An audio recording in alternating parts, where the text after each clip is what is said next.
आप सबका बहुत स्वागत है। तो आज क्या पढ़ने वाले भाई? आज हम लोग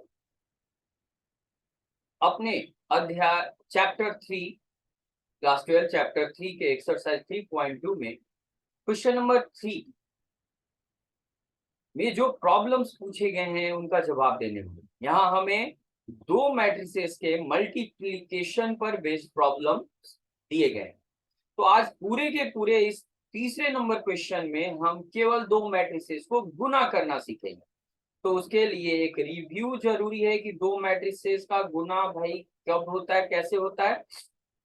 देखिए नियम कानून क्या है, दो मैट्रिसेस को तभी गुना कर सकते हैं जबकि शर्त है भाई, पहले मैट्रिक्स में कॉलम्स की संख्या दूसरे मैट्रिक्स के रो की संख्या के बराबर हो। ये बराबर होना जरूरी है। अगर दो मैट्रिसेस को गुना करना चाहते हैं, दो मैट्रिक्स में एक में दूसरे को गुना करना चाहते हैं जिसमें पहले को प्री फैक्टर और दूसरे मैट्रिक्स को पोस्ट फैक्टर कह सकते हैं, हम लोग नाम दे सकते हैं ये। तो कह रहा है प्री फैक्टर में कॉलम की संख्याएं, number of column, post factor के रो की संख्या के बराबर हो तो जाकर दोनों मैट्रिक्स को गुना कर सकते हैं। और इससे हमें सिर्फ एक मैट्रिक्स मिलेगा, एक लौता यानी यूनिक मैट्रिक्स मिलेगा, जो जिसका साइज हम आराम से बता सकते हैं। कैसे? प्री फैक्टर का रो नंबर नए मैट्रिक्स का रो नंबर बताता है कितने रोज बनेंगे, और पोस्ट फैक्टर का कॉलम नंबर नए मैट्रिक्स में कितने कॉलम्स होंगे ये बताता है। ये हो गया हमारा। इसी को ध्यान में रखकर हमें काम करें, ठीक है। अब गुना कैसे करें, तो चलिए आगे प्रश्न है भाई, देखते हैं। उन सारे प्रश्नों के जरिए हम गुना करना सीख लेते हैं। Exercise 3.2 question number 3। इसके तीन हिस्से हैं, एक नंबर, दो नंबर, तीन नंबर। इस पेज पर, अगले पेज पर और प्रश्न है, पहले इनको हल कर लिया जाए फिर आगे बढ़ा जाएगा। तो पहले का जवाब भाई, सॉल्यूशन एक नंबर दिया हुआ है मैट्रिक्स ए, जिसके ये जो मैट्रिसेस दिए गए हैं हम लिख रहे हैं इसको। बगल में गुना में मैट्रिक्स दिया हुआ है ए माइनस बी, बी और ए। हमें दोनों को गुना करना है, ठीक है। अब चलिए थोड़ा इस पहले प्रश्न को बड़ा बहुत ढंग से समझेंगे। पहले तो अपना चेक करेंगे कि ये गुना मिलेगा कि नहीं।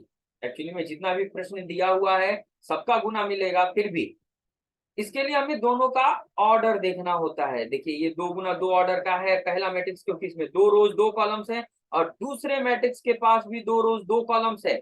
और गुना तभी मिलता है जब पहले का कॉलम नंबर दूसरे के रो नंबर के बराबर है, जो कि है, और इसलिए गुना मिलेगा। अब नए मैट्रिक्स में क्या होगा, दो रोज बनेंगे और दो कॉलम्स बनेंगे, यानी हमारा नया मैट्रिक्स दो रो और दो कॉलम का होगा। अभी अभी हमने समझाया कि पहले मैट्रिक्स में जितने रोज होते हैं रिजल्टेंट मैट्रिक्स में उतने ही रोज होंगे, यानी हमारे नए मैट्रिक्स में दो रोज होंगे। सुविधा के लिए लिख रहे हैं, परीक्षा में यानी एग्जाम में ये नहीं लिखना है R1 R2, और दो कॉलम जो दूसरे मैट्रिक्स से पता चल रहा है ऐसे। ये सब थोड़ा पहले क्वेश्चन में हम डिटेल बता रहे हैं और फिर आगे। अब देखिए यहाँ क्या चाहिए हमें, पहले रो का पहले रो के पहले कॉलम का मेंबर चाहिए जो इससे मिलेगा। क्योंकि पहला मैट्रिक्स रो दे रहा है तो वहां R1 R2 लिख दी, और दूसरा कॉलम दे रहा है तो उसका कॉलम 1 कॉलम 2 लिख दी। अब पहला मेंबर है, पहला रो पहला column, first row first column, इसलिए यहां से हम फर्स्ट रो लेंगे और यहां से फर्स्ट कॉलम लेंगे। और दो दो सदस्य दोनों में जो हमेशा बराबर होते हैं, दो दो होगा, दो मेंबर यहाँ दो मेंबर यहाँ, तीन मेंबर ऐसे बराबर होंगे। कैसे काम करेंगे, पहला मेंबर पहले मेंबर के साथ मल्टीप्लाई कर देंगे यानी a इंटू ए। फिर दूसरा मेंबर जो कि बी है, बी को बी के साथ मल्टीप्लाई कर देंगे और दोनों को ऐड कर देते हैं, और इस प्रकार गुना करते हैं। चलिए आगे बढ़ते हैं। अब अगला member first row second column का होना चाहिए, तो यहाँ से फर्स्ट रो लेंगे और यहाँ से सेकंड कॉलम ले लेंगे, और वैसे ही गुना करेंगे। पहले मेंबर में पहले मेंबर से, यानी ए में माइनस बी से गुना कर दे तो माइनस ए बी, और फिर दूसरा मेंबर यानी बी में ए से गुना कर दे तो बी गुना ए, और दोनों ऐड कर दे। इसी प्रकार अगला member second row first column का होना चाहिए, तो यहाँ से हम सेकेंड रो ले लेंगे और यहाँ से फर्स्ट कॉलम। उसी प्रकार पहला मेंबर यानी माइनस बी गुना ए, तो माइनस बी ए हो जाएगा, और ए इंटू बी, तो जोड़ देंगे ए इंटू बी, ऐड कर देना है, हमेशा ऐड करना होता है। फिर आगे सेकेंड रो सेकेंड कॉलम, तो यहाँ माइनस बी, पहला member minus B into minus B, क्या हो जाएगा, माइनस माइनस प्लस बी गुना बी, और माइनस माइनस प्लस हो गया, आप प्लस लिख सकते हैं या आप पूरा ऐसे लिख दें गुना में, और जो ऐड कर देंगे दूसरे मेंबर को गुना करके, और रिजल्ट की बात आप इसे डायरेक्ट भी लिख सकते हैं। चलिए देखा जाए, A into A square plus B into B square, ये देखिए ये दोनों कैंसिल्ड हो गए, क्योंकि प्लस माइनस में सेम चीज है, यहाँ भी दोनों कैंसिल, ए बी ए बराबर है, इसलिए ये जीरो, ये माइनस माइनस प्लस होने के कारण ये बी इंटू बी है बी स्क्वायर, और ये ए स्क्वायर हो गया, ये रहा आंसर, और इस प्रकार मल्टीप्लाई कर। चलिए अब अगले प्रश्न की तरफ, क्वेश्चन को सॉल्व करने के लिए कदम आगे बढ़ाते हैं। अब सोल्यूशन हमारा क्वेश्चन नंबर 2 के लिए हो, क्वेश्चन नंबर 2 का सोल्यूशन देखते हैं भाई। पहले तो क्रॉस चेक जरूर करेंगे कि दोनों मैट्रिसेस का प्रोडक्ट मिलेगा भी कि नहीं, और मिलेगा तो नए मैट्रिक्स का जो साइज होगा वो क्या होगा। देखिए यहाँ ये मैट्रिक्स 3 into 1 है, और ये मैट्रिक्स 1 into 3 है, इसका कॉलम नंबर इसके रो नंबर के बराबर है, तो प्रोडक्ट तो मिलेगा, चलो ठीक है। अब नया मैट्रिक्स का साइज देखिए क्या होगा, 3 into 3 होगा, यानी नया मैट्रिक्स 3 रोज और 3 कॉलम्स के मिलने से बनेगा, 3 रोज 3 कॉलम, यानी हमारा नया मैट्रिक्स 3 रोज वाला होगा, 3 कॉलम वाला होगा। चलिए देखा जाए, पहला रो के लिए काम करते हैं। पहला रो पहले कॉलम से ऑपरेट होगा, तो एक एक मेंबर है तो सीधे खाली गुना गुना होता है पहले। अब आगे कोई मेंबर है नहीं, अगर रहता तो गुना करके जोड़ते, पहला मेंबर मिल गया नए मैट्रिक्स का।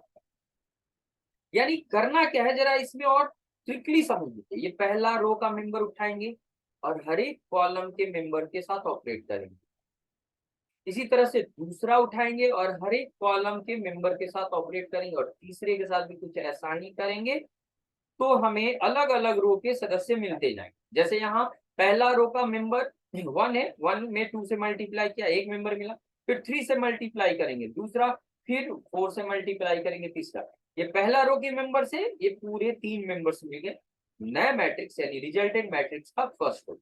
अब दूसरे रो से हमें दूसरे रो के मेंबर्स मिलेंगे, मल्टीप्लाई कीजिए, 2 into 2, फिर 2 into 3, तीनों में 2 into 4, और फिर आगे 3 into 2, तीनों में 3 into 3, और 3 into 4, रिजल्ट लिख दीजिए, ये 2 या ये 3, और ये 4, ये 4, ये 6, ये 8, और ये 6, ये 9, ये 12, और ये रहा 14। आगे की तरफ बढ़ते हैं, सोल्यूशन अगला प्रश्न 3 है। देखिए यहाँ पहला मैट्रिक्स 2 रोज 2 कॉलम वाला है, जबकि दूसरे मैट्रिक्स में 2 रोज तो दिख रहे हैं, कॉलम्स 3 दिख रहे हैं। यहाँ 2 into 2 है साइज इसका, और ये 2 into 3 है, तो अंदर के नंबर बराबर है, तो चलिए नया मैट्रिक्स का साइज क्या होगा, 2 रोज 3 कॉलम्स। कैसे काम करेंगे, बहुत आसानी, पहला रो उठाइए और तीनों कॉलम के साथ ऑपरेट कीजिए।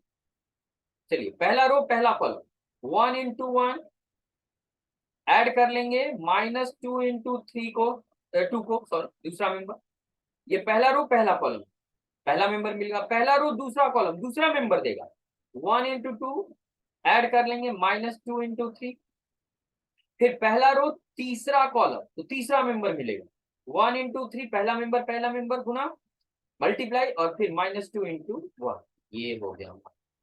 अब इसी प्रकार दूसरा रो उठाएंगे और तीनों कॉलम के साथ ऑपरेट करेंगे, तो 3 मेंबर फिर से मिलेंगे। चलिए दूसरा रो पहला column 2 into 1 plus 3 into 2, column में चल, ठीक है, और 2 into दूसरे कॉलम में 2 into 2 प्लस 3 into 3, और फिर 2 into 3 प्लस 3 into 1। अब रिजल्ट की बारी, ये 1 into 1 1, और ये -4, 1 -4 -3, 2 -6 -4, 3 -2 +1, ये 2 + 6 8 हो जाएगा, ये 4 + 9 13 हो जाएगा, और ये 6 + 3 9 हो जाएगा, और ये रहा प्रोडक्ट। ये प्रोडक्ट निकाल लेते हैं। चलिए अगले प्रश्नों को भी देख लेते, सॉल्व कर लेते। ये रहा 4 नंबर प्रॉब्लम, इसका सोल्यूशन देखा है। 3 × 3 साइज है, कोई बात नहीं, साइज चाहे कोई भी हो, हमें मल्टीप्लाई करने का तौर तरीका पता है, हम उसको फॉलो करेंगे, अपना रिजल्ट गेन करेंगे। सेकेंड मैट्रिक्स पहले देख लीजिए, पूरा ये लिख लेना है, दोनों मैट्रिसेस का वो लिख लेना है और तब वर्क शुरू करना है अपना। दोनों 3 × 3 साइज के और सेम साइज के मैट्रिसेस हो ना बंधु, तो प्रोडक्ट एग्जिस्ट कर, तो 3 × 3 3 × 3, नए मैट्रिक्स में भी 3 × 3 साइज होगा नए मैट्रिक्स का भी। अब चलिए कैसे कर, पहला रो उठाएंगे और तीनों कॉलम्स के साथ ऑपरेट करेंगे, पहला दूसरा तीसरा, और इसी प्रकार सबके साथ। तो चलिए ऑपरेट किया जाए तो देखा जाए तो क्या आ रहा है भाई,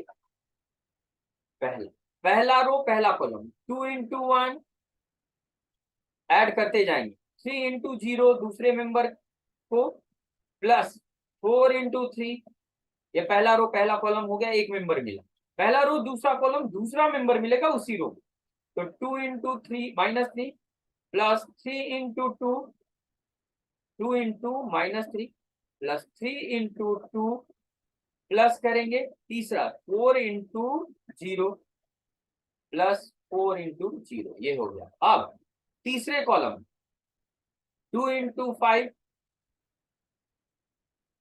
फिर 3 × 4 प्लस करते जाएंगे 3 × 4, और फिर 4 × 5 प्लस 4 × 5, इसी तरह से आगे का रो। अब ये रो उठाएंगे तीनों कॉलम के साथ, पहला मेंबर 3 × 1 प्लस करेंगे दूसरा मेंबर 4 × 0 4 × 0, तीसरा मेंबर ये 5 × तीसरा मेंबर इसका 3 है, तो क्या मिला 5 × 3, ये पहला हो गया। अब दूसरे कॉलम के साथ इसी प्रकार से 3 × -3 4 × 2 और 5 × 0, ये 5 है। अगले कॉलम के साथ 3 × 5 4 × 4 और 5 × 5, ये हो गया हमारा दूसरे रो का के साथ। अब तीसरा रो लेंगे और तीनों कॉलम के साथ, तो पहला मेंबर 4 × 1 प्लस 5 × 0 प्लस 6 × 3, इसी प्रकार से आगे 4 × -3 5 × 2 और 6 × 0। नेक्स्ट 4 × 5 5 × 4 और 6 × 5, ये हो गया। रिजल्ट की बारी, चलिए हल किया जाए तो ये गुना 2, ये 0 खत्म, ये 12, तो 2 + 12 14, ये -6, ये 6 और ये 0, तो -6 + 6 0 और ये 0 सब मिलकर 0, ये 10, ये 12 22 और ये 20 22 और 20 ऐड करेंगे 22 20 42, ये 3, ये 0 और ये 15 मल्टीप्लाई करने पर 0 हट जाएगा, ऐड करने पर नहीं कोई चेंज आएगा, तो 3 + 15 18, और ये -9 + 8 -1 और ये 0, तो -1 बचा, ये हो गया 15 + 16 31 और 25, 31 और 25 ऐड कर लीजिए, नहीं समझ में आया तुरंत 35 21 सॉरी 25 और कितना आया फिर से, ये 15 + 16 31 सॉरी 31 25, तो ये 6 और ये 5 हुआ, तो 56, यहाँ 4 मिलेगा 0 मिलेगा 18, तो 18 और 4 ऐड करेंगे 22, ये -12 ये 10 और ये 0, -12 और 10 -2 और ये 20 फिर से 20 और ये 30 20 20 40 और 30 70, और ये रहा हमारा। एक बार क्रॉस चेक जरूर कर लेना है, जोड़ घटाव इतना हो रहा है, कभी कभी गलती हो जाती है, तो अगर गलत होगा तो गड़बड़ हो जाएगा, आंसर मिलाइए और चेक कर लीजिए। तो इस प्रकार ये 4 नंबर क्वेश्चन सॉल्व हुआ। अगले प्रश्न के सॉल्यूशन की तरफ बढ़ते हैं। 5 2 1 पहले रो में, 3 2 दूसरे रो में, -1 फिर दूसरा मैट्रिक्स 1 0 1 पहले रो में, -1 2 1। इसका साइज है 3 इंटू 2, इसका साइज है 2 इंटू 3। ये प्रोडक्ट एग्जिस्ट करेगा क्योंकि ये कॉलम नंबर रो नंबर बराबर है। नए मैट्रिक्स का साइज 3 इंटू 3 होगा बंधु। करते हैं कैसे? पहला रो पहले कॉलम के साथ, पहला रो उठाएंगे, तीनों कॉलम के साथ ऑपरेट करेंगे। 2 इंटू 1 प्लस 1 इंटू -1, ये -1 है यहाँ। फिर दूसरे कॉलम में 2 इंटू 0 प्लस 1 इंटू 2। तीसरे कॉलम में 2 इंटू 1 प्लस 1 इंटू 1। अब दूसरे रो को भी यूज करें, 3 इंटू 1 पहला मेंबर और 2 इंटू -1, फिर 3 इंटू 0 और 2 इंटू 2, फिर 3 इंटू 1 और 2 इंटू 1। तीसरा रो -1 इंटू 1 प्लस 1 इंटू -1, -1 इंटू 0 और 1 इंटू 2, फिर -1 इंटू 1 प्लस 1 इंटू 1। यहाँ हल करेंगे, 2 -1 1 हो जाएगा, ये 2 होगा, ये -1, तो दो 2 में से -1 ऐड करेंगे 2 में तो 1 हो जाएगा, ये 0 हो जाएगा और ये 2 बचा, और ये 2 प्लस 1 3, ये 3 माइनस 2 1, ये 0 और 2 2 4, ये 3 प्लस 2 5, ये -1 -2 हो जाएगा 0 -1 0 मल्टीप्लाई 0 बनेगा, बचा 2, और ये -1 प्लस 1 0, ये रहा बचा। चलिए नेक्स्ट क्वेश्चन, ये रहा, हल किया जाए। लास्ट क्वेश्चन यही सॉल्व करते। देखा जाए साइज, ये 2 इंटू 3 है, ये 3 इंटू 2 है, 3 3 बराबर है, तो 2/2 साइज का मैट्रिक्स मिलेगा। कैसे? First row first column, 3 into 2 direct लिख रहे हैं, 3 इंटू 2 6, -1 इंटू 1 -1, और 3 इंटू 3 9। ऐसे ही करना है आपको। अगर प्रैक्टिस हो जाए अच्छा तो डायरेक्ट लिखिए, 3 इंटू -3 -9, दूसरे कॉलम में -1 इंटू 0 0, 3 इंटू 1 3, हो गया। पहले रो दोनों कॉलम के साथ हो गया। अब दूसरा रो दोनों कॉलम, -1 इंटू 2 -2, 0 इंटू 1 प्लस में, सॉरी 0 इंटू 1 0, और 2 इंटू 3 6, फिर -1 इंटू -3 3, 0 इंटू 0 0, और 2 इंटू 1 2, ये 0। रिजल्ट 6 -1 5, और 9 ऐड करेंगे 40, -3 प्लस -9 प्लस 3 -6, -2 प्लस 6 4 3 2 5। और इस प्रकार हमने यहाँ 6 प्रॉब्लम्स को, जो सीधे दो मैट्रिसेस के मल्टीप्लिकेशन पर बेस्ड था, प्रैक्टिस किया, प्रॉब्लम के सॉल्यूशन को ध्यान से देखे, पूरे वीडियो को शुरू से अंत तक देखे। कहीं अगर दिक्कत हो प्लीज कमेंट करें, चैनल सब्सक्राइब नहीं किए तो सब्सक्राइब कीजिए। आपका चैनल नाम है ए मैं ठीक, मतलब I am maths feeling, feeling मतलब आकर्षक होना, यानी आकर्षित होना, फीलिंग, ठीक है, ये फुल फॉर्म। यहाँ पर ए एम हो गया आम, मैथ्स के लिए MATH और IC, ठीक है। बहुत बहुत धन्यवाद।